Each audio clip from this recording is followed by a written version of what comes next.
ये मकाम इस्कंदरिया के करीब तरीन है।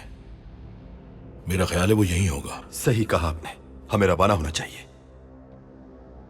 हाँ बिल्कुल, फौरन जाना चाहिए। फिक्र मत करना, 2 खाली जहाज बंदरगाह पर मौजूद हैं। शुक्रिया इज़ाबेल। आगा रईस, भाभी ने अगर पूछा तो क्या बताएंगे उन्हें? फिलहाल कुछ नहीं बता सकते, परेशान हो जाएगी। तुम्हें याद नहीं कि पिछली बार क्या हुआ था इलियास? सफर पे जाने का बताएंगे। हम कुछ ना भी बताएं, हमें देखकर वो समझ जाएंगी।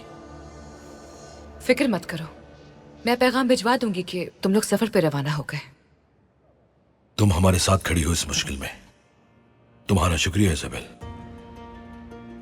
लेकिन तुम्हारा पैगाम सुन के वो और परेशान हो जाएगी कि बताए बगैर क्यों चले गए। मैं सफर पे रवाना होने से पहले उससे मुलाकात करूंगा। इलियास, तुम तैयारी करो चलने की, जल्द रवाना होना है हमें। समझ गया आगा रईस।